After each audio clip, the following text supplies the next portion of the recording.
Meus caros amigos e amigas que nos acompanham pelo Facebook, você já está vendo aqui do meu lado um amigo muito grande, Dom Henrique Soares, que hoje vai participar, né, dessa conversa aqui comigo, ok?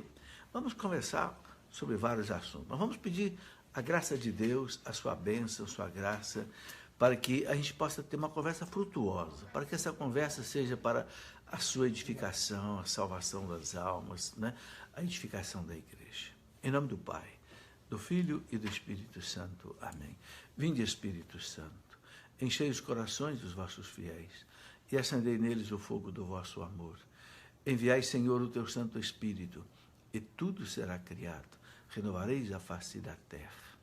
Ó Deus, que instruíste os corações dos vossos fiéis com a luz do Espírito Santo, fazei que apreciemos retamente todas as coisas, segundo o mesmo Espírito, e gozemos sempre da sua consolação. Por Cristo nosso Senhor. Amém. Pedindo à Virgem Maria, a nossa mãe, mãe de Jesus, mãe da igreja, que interceda por nós neste momento. Ave Maria, cheia de graça, o Senhor é convosco.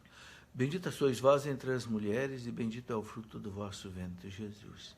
Santa Maria, Mãe de Deus, rogai por nós, pecadores, agora e na hora de nossa morte. Amém. Glória ao Pai, ao Filho e ao Espírito Santo, como era no princípio, agora e sempre. Amém. São José, rogai por nós. Muito bem, meus amigos e minhas amigas, com muita alegria que recebo aqui na minha casa Dom Henrique Soares, bispo de Palmares, em Pernambuco, que veio aqui para São Paulo para, né, pregar um retiro aqui em São Paulo, e que vai estar conosco aqui também a partir desse momento, nessa nossa conversa, mas vamos estar também amanhã no programa da Canção Nova, às 16 horas, Pergunte e Responderemos. Ele vai estar comigo, comentando as perguntas, respondendo. E na quinta-feira à noite, vamos estar, se Deus quiser, na Escola da Fé, conversando sobre vários assuntos, inclusive um livro que Dom Henrique está lançando sobre escatologia, que tem o subtítulo sobre o fim do mundo. Ok? Bem, então nessa nossa conversa, é uma conversa aqui livre, agradável, né? Você pode, inclusive, aí entrar na nossa conversa se quiser.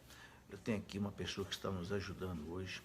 Dom Henrique, em primeiro lugar, a sua bênção para todos nós e a alegria de recebê-lo aqui. Deus abençoe, professor. A alegria é minha estar com o professor, estar com vocês. Quando a gente crê, a gente nunca está só. O Papa Bento XVI disse isso tantas vezes, no início do pontificado dele, na missa do funeral de São João Paulo II, e é verdade. Quando a gente crê, onde a gente estiver, a gente encontra irmãos. Verdade. Então, eu estou aqui na casa, nunca estive aqui na casa do professor Felipe, estou na casa de um irmão. A gente come junto, sempre, na mesma Eucaristia, o mesmo corpo de Cristo. A gente tem a mesma fé que você tem, então estamos em casa. Beleza. Dom Henrique, queria começar essa conversa com o senhor. Queria que o senhor contasse um pouco a sua vida. Quem é Dom Henrique, né? Dom Henrique menino, Dom Henrique seminarista, Dom Henrique padre, Dom Henrique bispo auxiliar, agora bispo titular, né? Como é que foi? Como é que Deus, né, fisgou o senhor aí para o reino dele? Não, eu sou somente um homem que já foi moço, criança e que sempre procurou a Deus. Eu sou alagoano, matuto do Nordeste, com sotaque nordestino mesmo, de cultura, de coração, de jeito de pensar. Sou do interior de Alagoas, fui criado numa cidade pequena, mas numa família cristã, de um cristianismo alegre, bonito, mas de missa dominical, de papai tirar a gente a pulso da cama. Eu era o que dava mais trabalho para ir para a missa, ou vai ou racha, que menina até os 18 anos não tem querer, e ia. E me criei assim, né? Aprendi a rezar com meu pai, via meu pai rezando, meu pai um homem sério, um homem de Deus, um homem respeitado na cidade toda, e via meu pai rezando todo dia, e eu pensava, se meu pai reza, então rezar é coisa de homem. Se meu pai reza, rezar é coisa séria. Tive essa graça de aprender a fé com meu pai, porque aprender a fé com a mãe é uma graça, mas para o menino do sexo masculino, Aprender a fé com o pai é um referencial que marca para sempre. Dom Henrique, eu posso dizer o mesmo. Graças a Deus eu tive também essa oportunidade. Entende?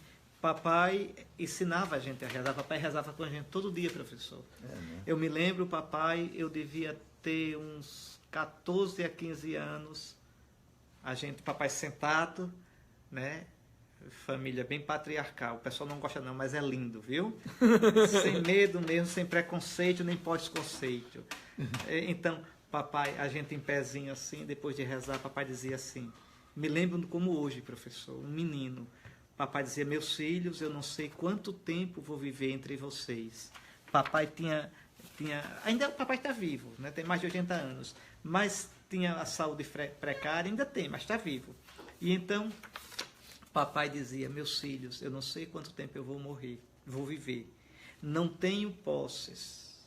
O que eu tenho para vocês é a fé. E escute o seu pai. Aconteça o que acontecer na vida, nunca deixem a Igreja Católica. Ela é a Igreja de Cristo. Olha, professor, olhe você que está me escutando. Depois eu fiz teologia em Roma, tudo. Né? Me especializei sobre a igreja, em eclesiologia, mas eu me lembrava dessa palavra do papai. Nunca o que eu aprendi, o que li, o que o professor ensinou, nunca foi tão profundo para a minha fé como a palavra do pai. Que coisa, né? Então, a palavra de um pai, porque tem o carisma recebido no sacramento. Uma palavra de um pai marca um filho para sempre. Na minha casa, ser cristão nunca foi brincadeira. Nunca se brincou de ser cristão. Nunca se brincou de ser igreja. Nunca se brincou com as coisas de Deus. Que coisa bonita. Sempre foi muito leve, entende? Eu era um menino mal comportado, levei muita cinturão usada, graças a Deus. Apanhava, mas sabia que era por amor. Papai dizia, seu cabra, você vai apanhar por isso. E tome cinturão. E graças a Deus, ativava a circulação, fazia a gente feliz, entende? Sabia que a gente era cuidado e amado. Então, um lar feliz, sem esses patrulhamentos bobos do mundo de hoje. E no domingo para a missa, todo mundo. Sim. O pessoal apelidava, depois quando eu fui morar em Maceió, nós éramos a única família que ia à missa todo domingo. E o pessoal, depois eu soube, o pessoal apelidava o carro do papai de Papa Móvel, porque era a única família que ia junto para a missa. Então a gente cresceu no lar assim, feliz, menino travesso, que apanhava, que dava trabalho, mas que todo domingo estava na missa e que rezava, e sobretudo que tinha saudade de Deus. E brincava de celebrar a missa com leite e bolacha Maria. Entende? E como eu não gostava de comer, a mamãe achava bom que eu celebrasse. Mas interessante, professor. Logo cedo fui sentindo o desejo de ser padre. Não dizia para ninguém, tinha medo. Mesmo porque o papai, se alguém dissesse... Porque é interessante, né? Tudo da igreja estava na frente. Tinha liderança, tinha jeito, tinha... Né? Uma senhora lá que dizia, esse menino estando na igreja não falta padre, porque padre não faz falta. Porque mais interessante, quando alguém dizia para o papai, o Henrique vai ser padre, o papai trancava a cara e dizia, ser padre é coisa séria. Não dizia que sim, nem dizia que não, mas não gostava de conversa. E aquilo me retraía. Aí fomos para Maceió. Eu fui para Maceió estudar o antigo 2º grau, hoje escola média. Mas esperava que ali passasse o desejo de ser padre. Ali eu vou conhecer mais gente. Bom. Então, mas o coração, olha, quando Deus toca na gente. E eu não queria, chorava, tinha medo. E quando foi chegando o final do 3º ano, eu tinha que dizer aos meus pais que ia fazer vestibular, mas para quê? Aí eu tinha que dizer que ia fazer filosofia para entrar no seminário. E aí me armei de coragem. Era Semana Santa, eu fui lá para meu interior, chama-se Junqueiro, e fui fazer. Então, no Sábado Santo, olha, eu me lembro de ônibus, 3 horas de viagem, preocupado como é que eu vou dizer ao papai e à mamãe que vou ser padre. Morrendo de medo. E ainda me lembro, o café da manhã era o Sábado Santo. No dia seguinte eu tinha que voltar para Maceió, para as aulas. Aí eu disse no café, pai e mãe, eu tenho um negócio para dizer para vocês. Aí os irmãos não vale nada, viu? Os irmãos disseram, ele vai dizer que quer ser pai. Ô raiva. Já adiantou. Ô raiva. Né? E o papai de cara fechada, dizendo, isso é coisa séria, não se brinca. Aí terminamos o café, o papai disse, venha para aqui. Aí sentou-se naquelas cadeiras de palhinha, de balanço, chamavam-se cadeira austríaca, sentado, mamãe ao lado. E o papai disse, diga, meu filho, eu não tive coragem de dizer, pai, eu quero ser padre. Eu rodei e disse, pai, eu estou pensando ano que vem entrar no seminário. Aí ele olhou, aí disse, é o que você quer, meu filho? O senhor tinha quantos anos? Eu tinha 17 anos. 17 anos. É o que você quer, meu filho? Então é isto. Aí pronto, mamãe é muito prática, disse, já escutei, tá certo, meu filho, e foi cuidar da vida. Aí o papai foi me aconselhar. Foi a manhã todinha, quase até a hora do almoço. Que isso? Me aconselhando. Eu não me lembro mais o que ele disse. Me disse muitas coisas. Lembro de uma coisa só. Meu pai disse assim, olha meu filho, você se quer ser padre, seja um padre de verdade. Não se poupe. Não se poupe. Seja um padre de verdade. Dê a vida por nosso Senhor. Nossa, que coisa. Faça sempre o melhor. Agora, nunca se preocupe com o resultado. Isso eu me lembro que o papai disse. Que coisa profunda, né? Entende? Sabedoria, Mas é isso que eu digo, né? É a graça do sacramento do matrimônio. São as palavras de um pai, são as palavras de uma mãe. Que orienta a vida de um que o filho. triste hoje, você que está me ouvindo, e o professor, eu sei que vai concordar com o que eu vou dizer, é quando os pais cristãos perdem a noção de que a família é sagrada, de que ser pai não é um fato biológico somente, é uma missão sagrada. Sim. A palavra de um pai, a palavra de uma mãe são sagrados. Mas de um pai que sabe o que é ser pai. De uma mãe que sabe o que é ser mãe. Em Cristo, que é uma missão. Veja, que com o leite materno a gente aprende a fé. Que com o exemplo do pai. Então, eu tive essa graça, professor. Eu tive essa graça. É uma graça enorme de ter tido um lar cristão, um pai cristão, uma mãe cristã. E é daí que nascem as vocações, né, Dom Henrique? Se eu levo hoje a igreja tão a sério, não devo a pároco, não devo a paróquia, não. Estou dizendo o meu caso. Alguns de vocês podem dever, graças a Deus. Mas eu devo ao meu pai e à minha mãe. Que beleza. Meu primeiro catequista foi meu pai. Eu me lembro, no mês de maio, a imagem de Nossa Senhora de Fátima visitava as casas, passava 3 noites em cada casa. Eu me lembro mamãe sentada numa cadeira, colocar a imagem de Nossa Senhora assim na perna e dizer, veja como ela é bonita. E a gente pegar na imagem, depois rezar 3 Ave Marias e ir brincar. E fazer travessura, que eu fazia muitas, depois apanhava. Mas antes de fazer a travessura, rezar. É uma travessura santa. Ou seja, é essa coisa tão normal, professor. Que hoje às vezes não se tem. Dom Henrique, tem uma pergunta aqui. Como é que um jovem sabe que Deus quer que ele seja padre? Primeira, isso varia tanto. É preciso um discernimento. Mas um jovem que diz, eu não sei se eu vou casar, não sei se eu vou em geral, vou dizer assim em geral, mas tem variantes. Certo. Em geral, nasce de um desejo. Em geral, nasce de um desejo. Tá certo? Deus coloca dentro primeiro. E depois confirma de fora. Porque para você discernir bem a vocação, tem que ter uma realidade interna, um desejo, um sentimento. Sim. E tem que ter uma confirmação externa. Que em última análise é da igreja e do bispo.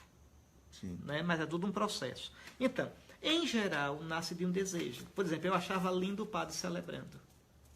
Eu comecei a querer ser padre por causa da liturgia. Eu achava lindo um padre celebrando. Interessante, né? Eu achava lindo o padre. Eu ainda peguei o padre de batina na minha. Foi o padre que casou meus pais e me batizou. Na minha cidade pequena. Quer ver uma coisa que me encantava, professor? E que ainda hoje me marca? Eu digo, o que é esse homem que é diferente de todos os homens? Quando a gente nasce, tem que levar para esse homem, para ele batizar. Depois tem que levar para a primeira comunhão. Se morre, chama o padre. Se peca, vai para o padre. Então, quem é esse homem que quando ele vem, todo mundo muda o rumo da prosa? Muda mesmo. Entende? Estava o pessoal conversando nesse tempo, imagina, minha cidade tinha 2 televisões só. Então as pessoas conversavam na porta, na rua. né? Mas quando dizia, lá vem o padre, então a conversa mudava de rumo. Quem é esse homem tão diferente? Esse homem fala do céu. Esse homem é ministro de Cristo. Então isso me fascinava no padre. Por isso que eu nunca me conformei com um padre secularizado. Nunca me, até hoje, não me conformei. Você vê como a infância marca a gente. Para mim, o padre é um homem de Deus. Então, veja, a minha vocação nasceu daí.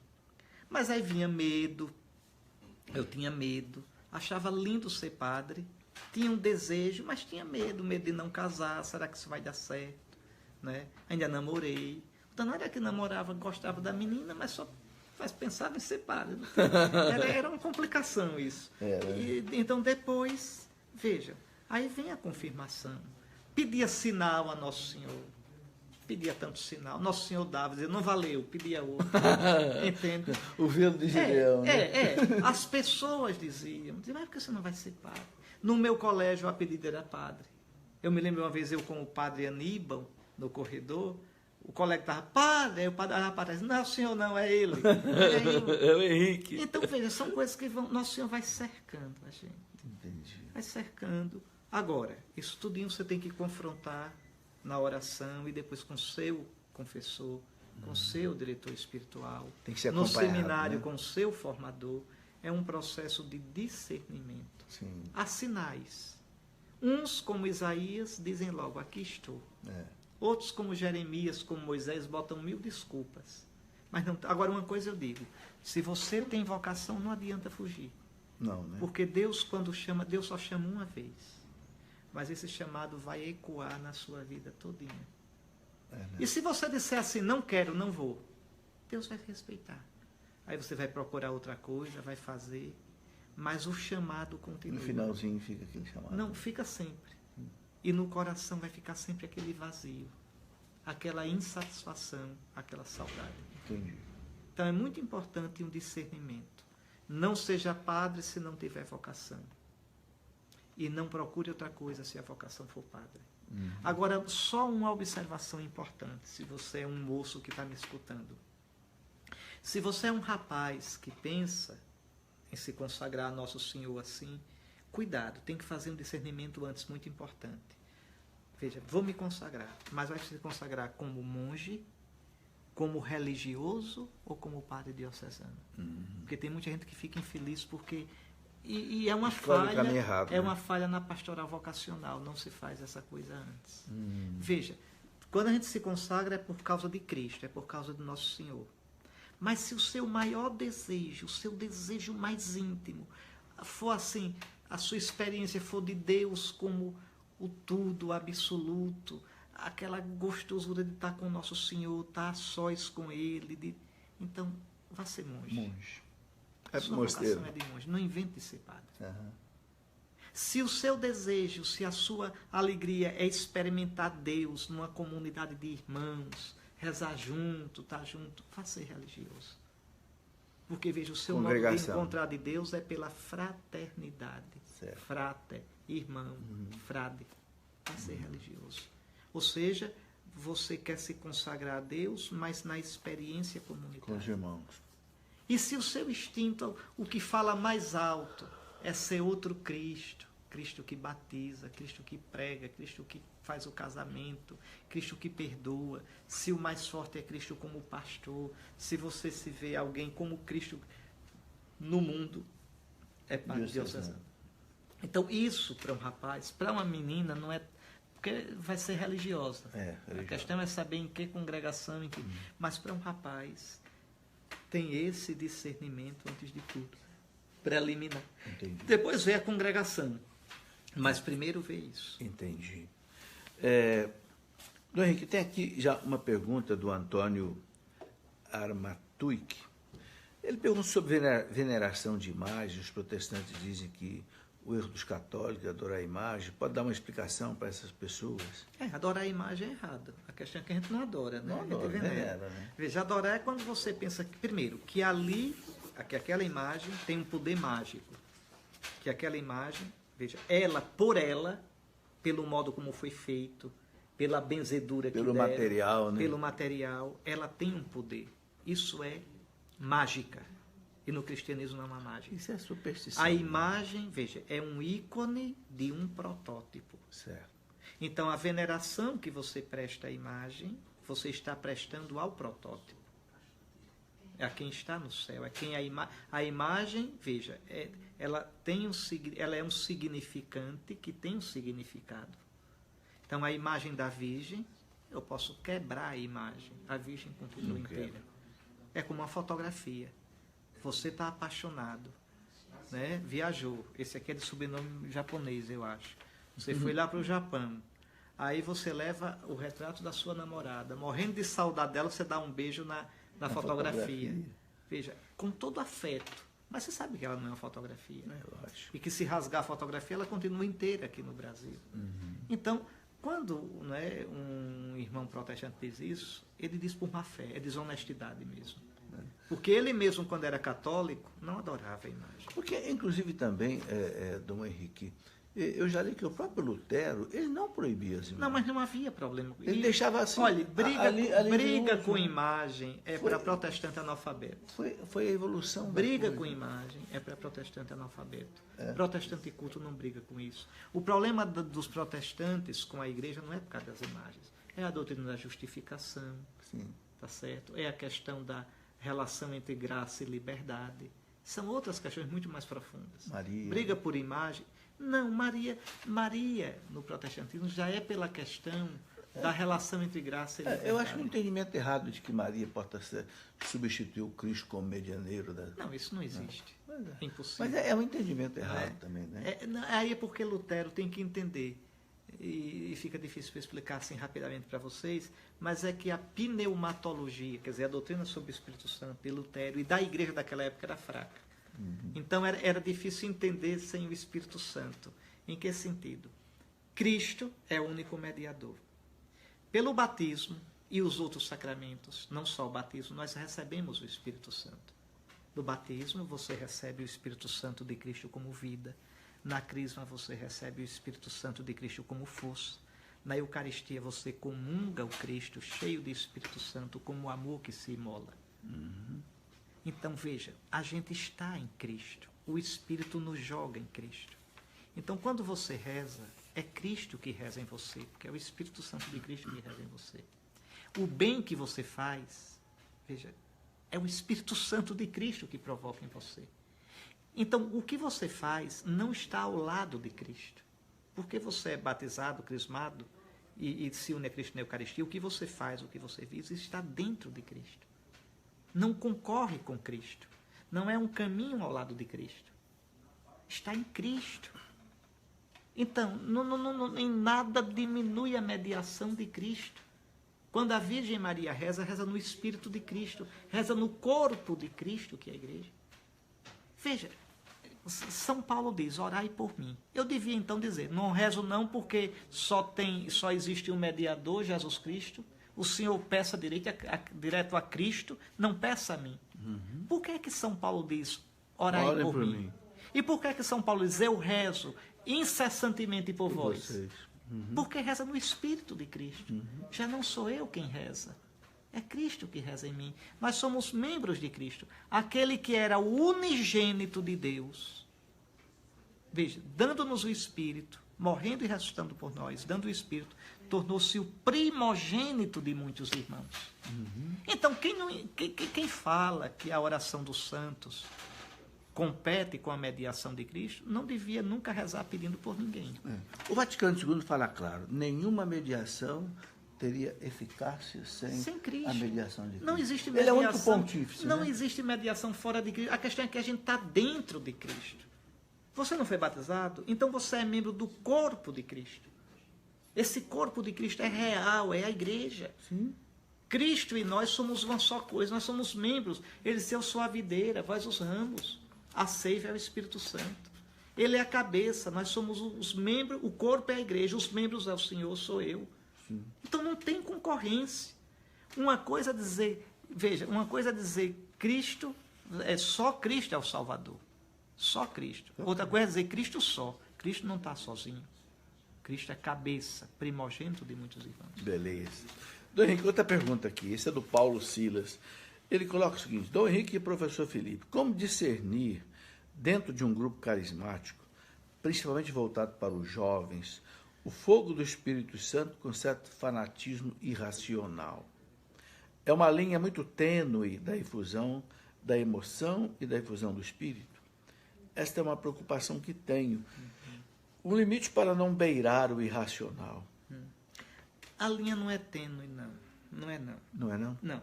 O que precisa primeiro é o seguinte, é observar os frutos. É muito importante isso. Os frutos. Sim. Tá certo? Primeiro, deixa eu primeiro citar a Escritura. Todo espírito que não confessa Jesus não é de Deus. De Deus. Todo espírito que não serve para a edificação do corpo, que é a igreja, não é de Deus. Uhum. Tá certo? Todo espírito que não provoca a caridade e a unidade, não é de Deus. Uhum. Então, antes de se preocupar com o fenômeno, com a aparência, observe o fruto. Se aquela pessoa que tem aquelas coisas, depois divide o grupo, é orgulhosa, é soberba, fica só naquilo, mas não tem... Então isso não é de Deus. Não é de Deus porque não edifica o corpo de Cristo. O Espírito é de Cristo, só age para glorificar Cristo. Então não glorificou Cristo, e Cristo, o corpo de Cristo é a igreja. Então não serviu o irmão na oração entra em êxtase e profetiza. Agora, divide o grupo. Não faz fraternidade com ninguém. Está um irmão doente, ele não visita. Tem um irmão necessitado, ele não consola. Então, aí, esqueça. Não é de Cristo. Ah, mas faz milagre. O diabo também faz. Ah, mas sabe a Bíblia. O diabo sabe Bíblia. Tentou Jesus com a Bíblia. Citou o Salmo 90 para Jesus, citou Deuteronômio. O diabo sabe Bíblia. E está no inferno.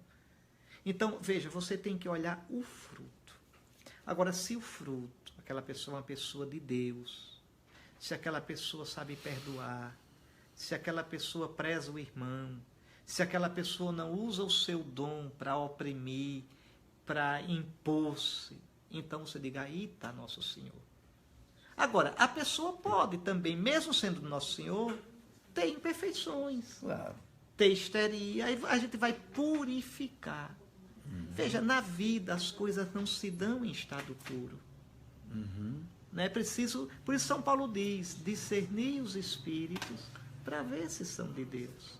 Então você pode ter irmão santo que tem, vez por outra, exageros. Aí você com jeito vai purificando. Não jogue tudo fora de uma vez. Então veja, essas coisas requerem tempo, oração, olhar a maturação, os frutos. E os frutos são esses. Os frutos estão na primeira carta aos Coríntios, no capítulo 13. A caridade é o dom mais alto. Então é isso. Dom Henrique, uma outra pergunta, mudando completamente de assunto, né? O senhor foi bispo auxiliar, hoje é bispo titular de uma diocese. Qual é a sua preocupação hoje como bispo diante desse mundo que nós estamos vivendo assim, agressivo à igreja, agressivo à fé católica, agressivo até aos sinais católicos, né? Essas coisas todas que nós estamos vendo aí hoje como o senhor, como bispo, como um pastor, como o senhor conduz o seu rebanho diante dessa dificuldade? Sabe qual é a minha maior preocupação, professor? Sabe qual é a minha preocupação? Adivinhe. É fazer meus fiéis, minhas ovelhas, que não são minhas não, viu? São de Cristo. Conhecer Jesus. Amar Jesus. Celebrar Jesus bem na liturgia. Viver Jesus. Só isso. Eu não me preocupo muito com o mundo, não. Eu me preocupo que os meus fiéis experimentem Jesus. Se eles experimentarem Jesus, formar a base, eles vão enfrentar o mundo com bom humor. Não vão ter medo, não vão perder a linha e vão saber responder com calma, com serenidade. Veja, a gente tem que primeiro ter segurança do que a gente é. Eu não gosto de ver católico cruzada contra tal coisa. Eu não gosto. Porque isso gera primeiro fechamento. Amargura. Amargura é do diabo. Nunca deixe que a amargura tome o seu coração. No Apocalipse tem uma estrela que cai do céu no mar e o nome da estrela era Absinto. É Satanás. Uma coisa que Satanás nunca pode dar. Satanás pode fazer milagre. Satanás pode dar riqueza. Até curar. Mas Satanás nunca dará paz. Ele não sabe o que é isso porque ele não tem paz. Como o sol não sabe o que é o escuro, Satanás não sabe o que é a paz. Então, veja, toda discórdia, toda amargura, todo rancor, todo ódio não vem de Deus. Então eu não gosto de católico contra. Não perca tempo contra isso, contra aquilo. Perca não. Seja a favor de Cristo.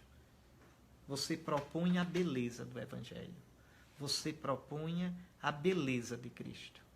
E pronto. Quem não quiser, paciência, a gente respeita. A gente pode comparar isso um pouco com o que aconteceu com a igreja nos primeiros séculos ali em Roma. A igreja diante daquela Roma pagã, idólatra, né, massacrando os cristãos. E os cristãos parece que não reagiam, né? Mas eles viviam a fé e derramando sangue, eles transformaram o Império Romano em Império Cristão. É importante a gente saber dar a razão da nossa esperança a quem nos pede. É importante. Esses cristãos também escreveram, por exemplo, a Origens escreveu contra Celso. Sim. Né? Escreviam explicando a nossa fé. Você deve saber explicar o porquê é cristão, o porquê crê. Entende?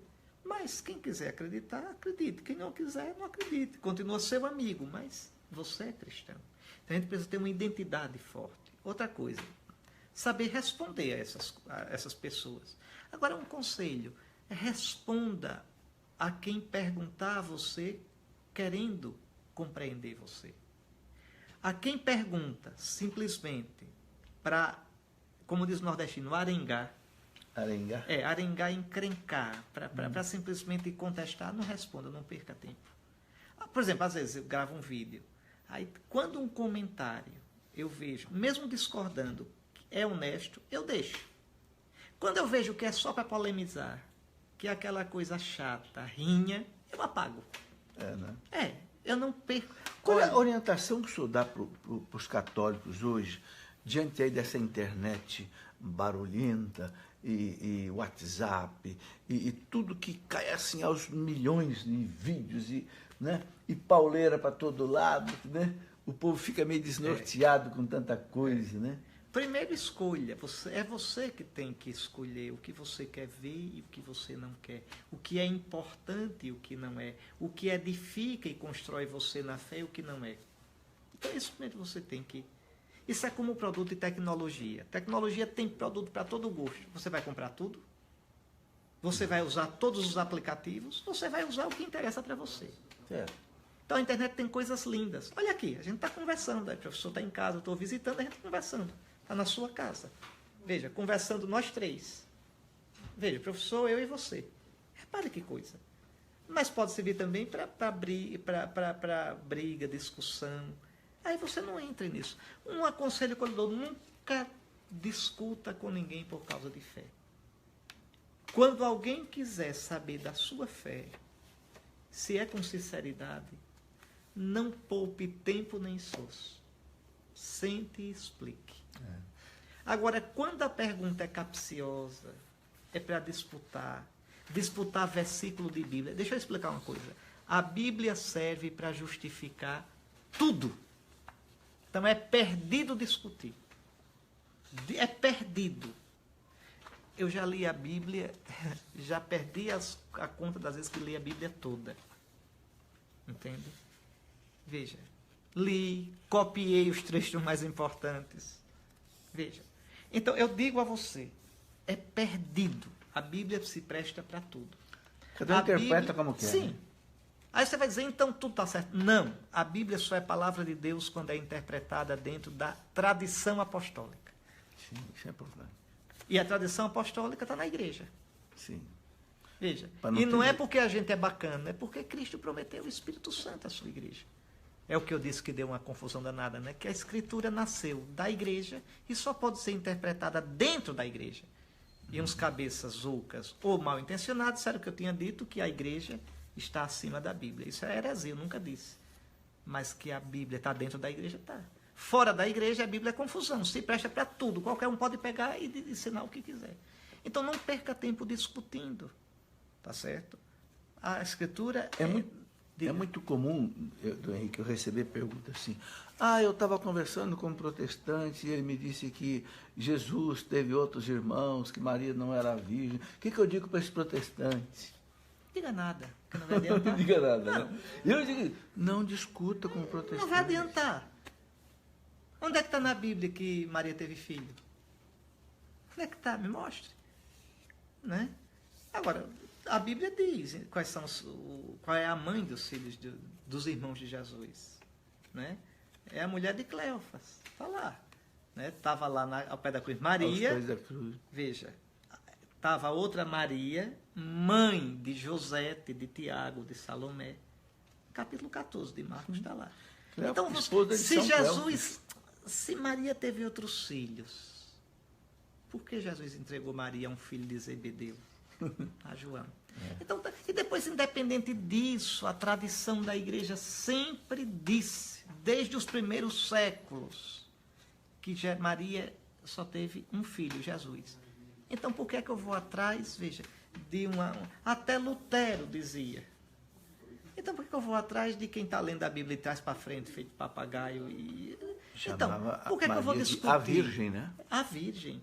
Nasceu Maria. De Maria Virgem, quer dizer, Maria a Virgem, quer dizer, a Virgem por excelência, por antonomasia. Magnífica todo dia, sim. Né? Então, por que eu vou discutir isso? Não vou deixar para lá. Discutir por imagem.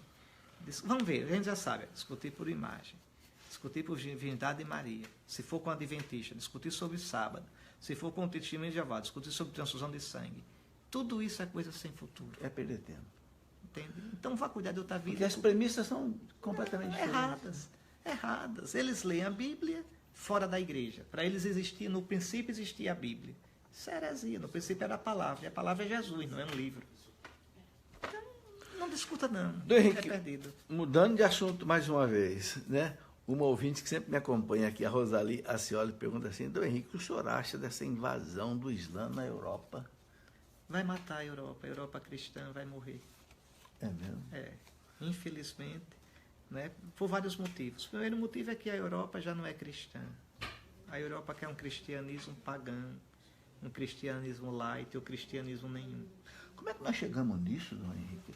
A Europa que foi o berço primeiro do cristianismo. Professor, veja, isso começou faz tempo. As causas de nós chegarmos numa Europa hoje neopagã. Isso começou faz tempo. Isso começou no século XIV. Sim, a gente sabe. Isso começou com o Renascimento, porque se começa a pensar que o homem pode ser homem sem Deus, um naturalismo.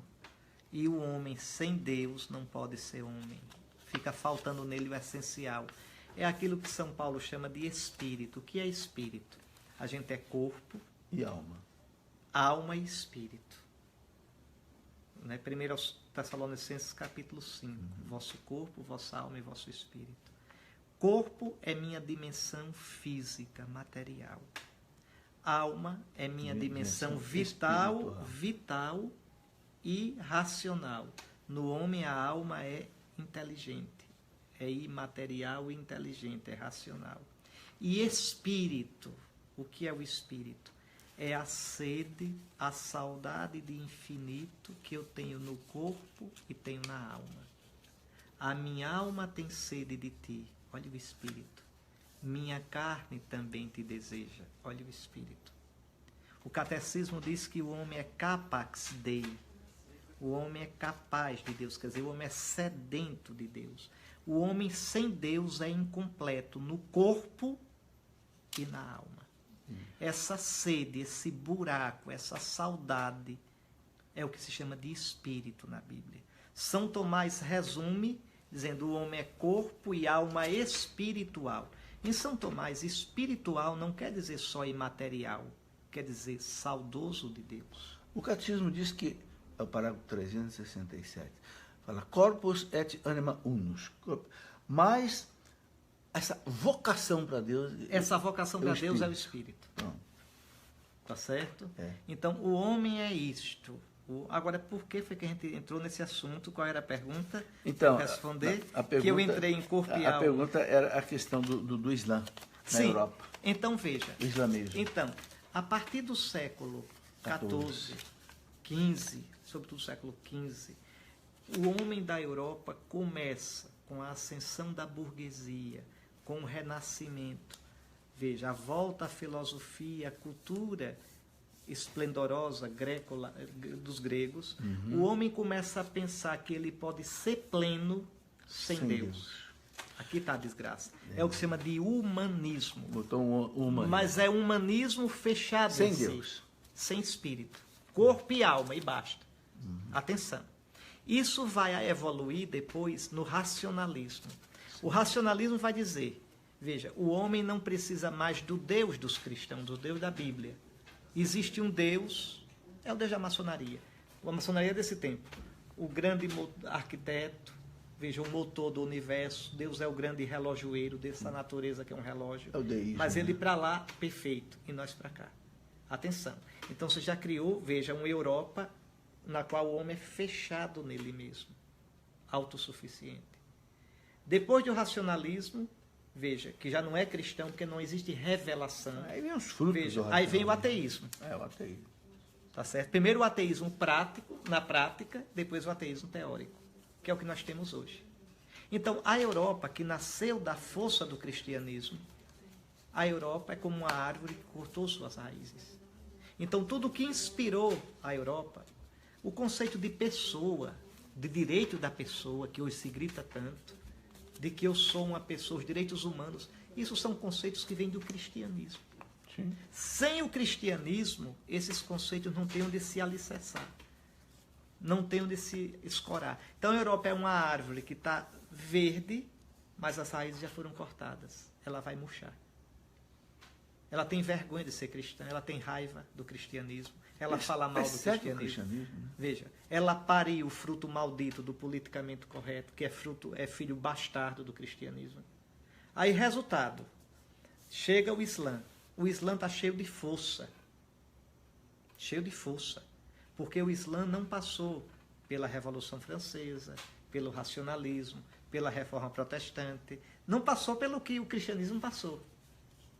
Então, inclusive, o Islã, veja, é teocêntrico, tá certo? Depois, o seguinte, o cristianismo se fundamenta no amor. O Islã não, a palavra Islã quer dizer submisso. Para o Islã interessa isso, que você seja submisso a Alá sem questionar. Se Alá mandar matar, mate. Se Alá mandar você se matar, se mate. Mandar ter filho, tenha. Tenha. Casar com 4 mulheres. Pronto, Tá. mas o fato é que o Islã, veja, a cultura islâmica não passou por tudo isso que nós passamos. Então, eles são teocráticos. Para eles, a religião, para uma boa parte, não é para todos, não quero ser injusto com os... Mas, veja, o ideal do Islã é teocrático, a religião governar a sociedade. Coisa que acabou no cristianismo desde a Revolução Francesa. Desde o século XVIII, os cristãos largaram mão disso. Então, mas o Islã está chegando pela imigração, por tudo, e não se mistura com o Ocidente. Ele não se mistura. E não aceitam o Ocidente. Eles acham o Ocidente depravado, e o cristianismo um fator de depravação. É religião de depravado. Então, eles vão progredir, eles estão crescendo porque chegam, eles estão crescendo porque procriam. Na Europa ninguém procria mais, são países velhos, se cria cachorro, não menino. A Europa está morrendo. Depois a Europa não tem mais força, vigor, porque não crê mais nela mesma, na cultura ocidental. Então a Europa vai morrer. E quem vai se impor é o Islã. E há uma esperança na América, a nossa América Latina. É difícil. Veja, por um lado, tudo o que acontece na Europa, cedo ou tarde, chega na América. Porque a nossa matriz cultural, apesar de toda essa tentativa do politicamente correto, é europeia. A gente está falando uma língua europeia. Nós somos imigrantes portugueses, olha a nossa cor. Aqui tem índio, tem negro, mas tem europeu. E a miscigenação foi feita sob a hegemonia dos europeus, dos portugueses. Então não adianta chorar, é isso. Pois bem, então a nossa matriz cultural é europeia. Não tem jeito. Agora, o que acontece? A gente tem aqui alguns fenômenos interessantes. É que essa paganização da Europa chega aqui. Está no Supremo Tribunal Federal, está nas nossas universidades, está na elite pensante porque estudou essas coisas. tá certo? Acha que isso é o máximo. Diferente do povo. O povão não é isso, mas as elites pensantes são os que têm o poder econômico, o poder da comunicação, mídia, bom, né, da produção intelectual. Pois bem, mas outro fator. Por um lado, a gente tem uma coisa preocupante. Um fundamentalismo ignorante, né, que quer impor a Bíblia, não é o cristianismo, é o biblismo à sociedade. E o fideísmo que o Papa João Paulo II Sim, porque colocou, o biblismo é pai do fideísmo. leva ao fideísmo. Isso é um lixo. É um lixo. Isso não é cristianismo. Leva Então, ao fanatismo, esses são os muçulmanos do cristianismo. Esses são xiitas cristãos. A diferença é que os xiitas de lá vêm com o Alcorão e os daqui com a Bíblia debaixo do braço. Para a honra e glória do Senhor Jesus. Mas não é nem para a honra nem para a glória do Senhor Jesus. Porque tem a letra, mas não tem o espírito. Tá certo? E gritaria não é espírito, é só histeria mesmo. Então, vamos ver o que vai dar isso. Quer dizer, a gente também está num perigo. A gente está entre o racionalismo que já está avançado na Europa, que já está nas nossas elites, mas não está no nosso povo, mas está chegando e quer implantar nas nossas escolas, o racionalismo europeu, e o xiitismo cristão, fundamentalismo, fanatismo de grupos de seitas cristãs. Veja onde é que a gente está imprensado. Então a gente tem que encontrar um modo de preservar a nossa fé, mas de um modo sadio. É a fé e a razão que o Papa João Paulo II colocou. A fides et ratio. A fides et ratio. Um diálogo entre fé e razão. Porque não foi Deus que deu a fé e o diabo criou a razão. Deus criou o homem racional. Certo. Então, quando fé e razão se abrem de verdade, cada uma no seu, cada uma na sua dimensão, as duas se completam. Daí a importância de estudar a teologia, né, mãe? Daí a importância da teologia e de rezar. Uma Porque boa se teologia. estudar teologia e não rezar, Exatamente. tá certo, não vai saber nada de Deus. Vai cair numa teologia racional. É teólogo quem reza. Estuda o que reza e reza o que estuda. Tá certo? Então aí é que está. É preciso rezar, é preciso a experiência de Cristo e depois embasar essa experiência com o estudo da doutrina cristã. Eu acho o que dizia Santo Afonso de Ligório, doutor da igreja, né? Estude muito, mas reze mais ainda. Pois é, as duas coisas juntas. Todos os grandes teólogos, todos foram homens de profunda ciência e homens de profunda oração. É perigoso um teólogo que não reza, né? Não é teólogo, é um charlatão. Não é teólogo. Orígenes dizia, no século III, se oras de verdade és teólogo. Teólogo quer dizer o que fala, o que pensa, logos. Logos quer dizer pensamento e palavra. Theos, Deus. Teólogos, o que pensa, o que fala sobre Deus. Mas fala o que viveu, o que viu, o que contemplou. Aquilo que São João diz. O ideal do teólogo está na primeira carta, na primeira epístola de São João, no capítulo 5, versículos 1 e seguintes. O que era desde o princípio. O que nós vimos. O que nossas mãos apalparam. O que nós vimos do verbo da vida. Então é uma experiência. Isto nós vou-lo anunciamos para que estejais em comunhão conosco e a nossa alegria seja completa. Isso é teólogo. Experimentou, viveu, anunciou a fé da igreja e criou comunhão com Cristo, em Cristo e com os irmãos. Dom Henrique, nós já estamos aí quase uma hora de conversa. Eu queria que o senhor falasse um pouquinho desse livro que o senhor está lançando, Escatologia, o Fim do Mundo. Vamos conversar sobre isso na quinta-feira, no programa Escola da Fé. Vamos conversar um pouco desse livro aqui, sobre o fim do mundo. Mas, resumar para nós. Isso aqui, veja, nasceu o seguinte, eu sou professor, eu era professor de teologia, né? Vivi a minha vida estudando e ensinando teologia, era professor de escatologia Como também. o bispo não dá mais tempo de ser professor. Escatologia é a parte da teologia que trata do fim. Antigamente se chamava novíssimos, quer dizer, as coisas últimas. Morte, juízo, inferno e paraíso. A gente sabia de cor, assim, bem rimadinho. Morte, não é? inferno, paraíso. Então, hoje não chama mais assim, chama escatologia. Escatom quer dizer o último, as coisas últimas. Né? Cuidado, que em português escatologia pode significar também coisa suja, imunda. Porque vem de escatol. Ah, sim. Escatol que se usa para os cadáveres, não é isso? Sim. Então, quando diz aquilo é escatológico, pode ser alguém que tem um hábito, desculpe a expressão, nojento, aquilo é uma coisa escatológica, mas vem de escatol. Aqui escatologia vem de escatom. Escatom quer dizer o fim, a finalidade, as coisas últimas. Final escatom da história. Não só o final como o fim de tudo, mas como finalidade. Escatom. E as coisas últimas, escatar. Os novos céus e a nova terra. Sim, mas também a morte, o juízo, tudo isso aí são as escatar, as coisas últimas. Beleza. Então, escatologia é o pensar, é o falar, o refletir à luz da fé sobre as coisas últimas. E eu coloquei aqui sobre o fim do mundo. Por quê? Então, eu era professor e eu escrevia no jornal da minha arquidiocese, que é a Arquidiocese de Maceió, e todo mês eu escrevia um artigo. Então eu resolvi escrever uma série de catequese para o povo. De um livro. Né? E coloquei sobre o fim do mundo, porque se eu colocasse escatologia, quem era que ia ler? Não ia saber o que era. Se eu coloco sobre o fim do mundo, todo mundo quer ler para saber como é que vai ser esse negócio. Então, esses artigos, depois eu transformei em aulas para os leigos, e agora eu fiz um apanhado, arrumei um pouquinho, né? Porque a linguagem é simples, é popular, eu procuro escrever para você, não é para... Agora, o que tem aqui, é profundo. Sim. É profundo não é porque eu estou escrevendo, é porque é a nossa fé. Não é? É dito de um modo mais saboroso, mais fácil, para você entender. Eu falo para você.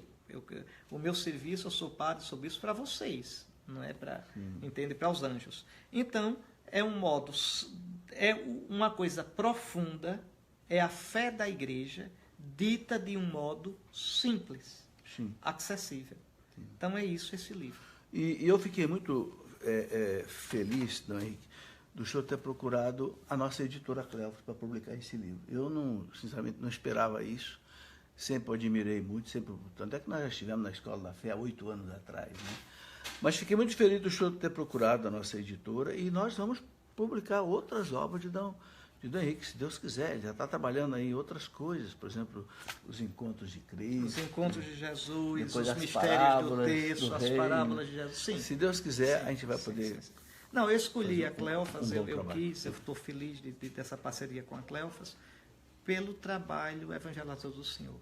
É uma homenagem que eu presto. Amém. Eu não queria uma empresa, eu queria alguém comprometido em evangelizar. E sem ceder ao politicamente correto, e que tivesse realmente esse desejo de anunciar o Cristo da nossa fé, o Cristo da igreja. Beleza, amanhã estaremos com o Dom Henrique, se Deus quiser, às 16 horas, no programa Pergunte e Responderemos. Horário de verão, não é isso, horário professor? De verão, No Nordeste será às 17 horas. Sim. Não, às 15 horas. Às 15 horas, uma hora mais cedo, no Nordeste, exatamente. E depois, na quinta-feira, às 20 horas, aqui em São Paulo, que no Nordeste será 19 horas. Sim, e Dom Henrique vai pregar na quinta-feira de manhã, né, no dia de adoração da Canção Nova, e à tarde vai celebrar a missa também. Quinta-feira à tarde vai celebrar. Eu vou fazer o que me mandarem.